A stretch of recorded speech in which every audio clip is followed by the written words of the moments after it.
good morning. Kumusta kayong lahat?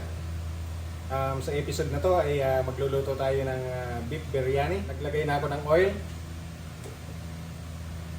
Ipiprito natin tong onions.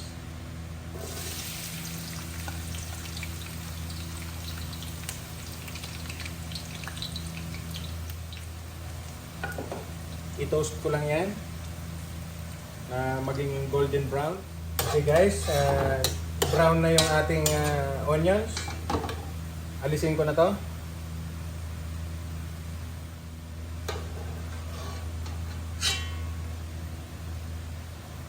Set aside muna natin to. And guys, magbabawas ako ng oil kasi masyadong marami. Bawasan ko lang.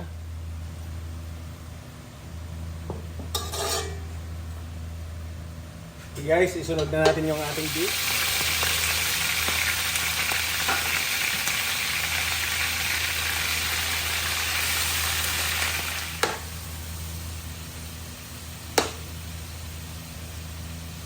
Takpan muna natin. Okay guys, check natin. Yan, lumabas na yung kanyang liquid. Diretso lang siya hanggang sa lumambot. Pero bago yan guys, ilagay na natin yung ating mga ingredients. Cloves, star anise, cinnamon, cardamom, bay leaves, whole black pepper, and garlic. Lagay na natin dito. Okay guys, takpan uli natin. Okay guys, check natin. Medyo matigas pa yung ating beef. Hayaan lang muna natin siyang lumambot. Pero bago yan, maglalagay tayo ng beef base.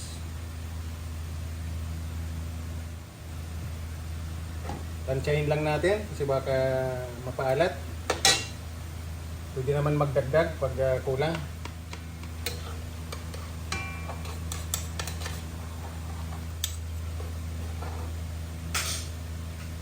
Okay, maglalagay tayo ng garlic powder, turmeric, curry powder, paprika, ang ating garam masala powder,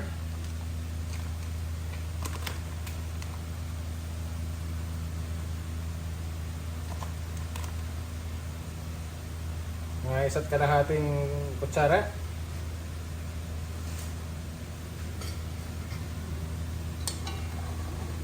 Okay guys, takpan mo muna ulit. Okay guys, i-move natin to dito para magamit ko yung dalawang burner. Lalagyan ko na yung ating tubig, pagpapakuluan ng basmati rice. Ito pala guys, ano to, gawa ko ng butter para sa ating toppings. Ito yung pinaka-ghee. Sa point na to guys, maglalagay tayo ng yogurt.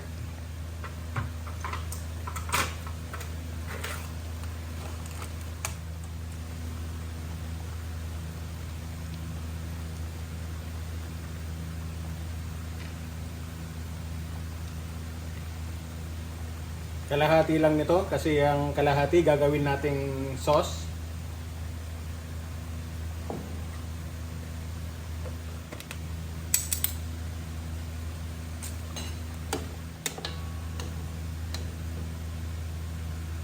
Matabang pa, maglalagay tayo ng salt. Guys, maglalagay ako ng konting sugar.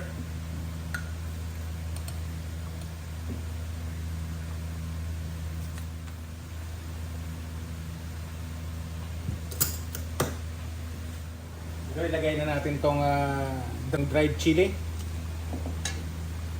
Tapos lagyan din natin tong tubig na pinapakulo ko ng cardamom, star anise, bay leaves.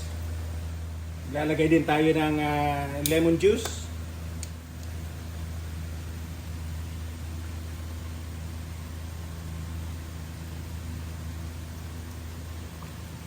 Ganyan lang. Okay guys, kumukulo na yung ating tubig. Ilagay na natin tong basmati rice. Haluin natin para hindi manikit.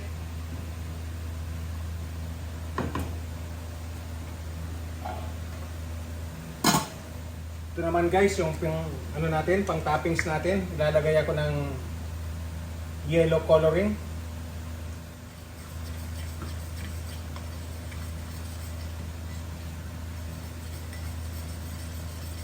Okay guys, check natin yung ating basmati rice.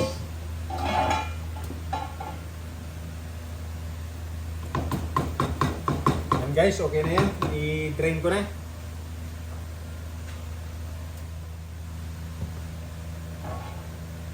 Okay guys, sa point na to, ilalagay na natin yung ating rice. I-off ko muna. Una, lagyan ko muna ng cilantro.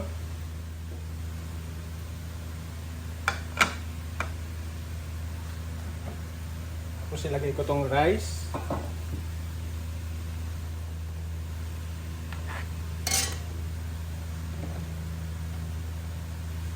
Cilantro. Onions ulit.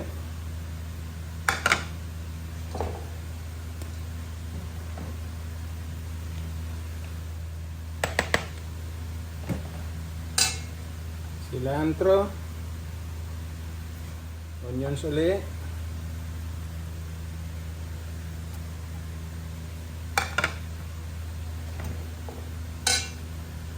As possible, pwede nating alisin yung star anise, pero kung hindi na maalis, it's okay. Sasalat na naman natin yan. Okay, cilantro ulit.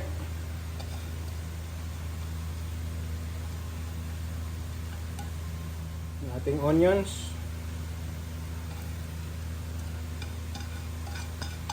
Ibusin natin.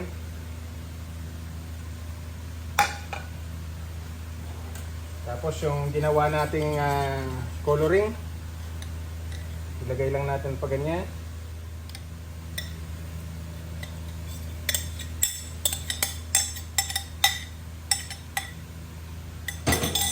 Takpan natin. Hello guys, nandito sa stovetop ang ating beef biryani. Naka-slow cooking lang to. Huwag nyo munang bubuksan in 30 minutes para maluto siya. Okay, balikan ko kayo mamaya after 30 minutes. Okay guys, after 30 minutes, i-check na natin. Yan na siya. Yan. Pero bago yan, lagyan uli natin ng toasted garlic. Yan. Okay guys, magkita-kita tayo sa ating mukbang video. Salamat po sa panonood. Takpan ko na to.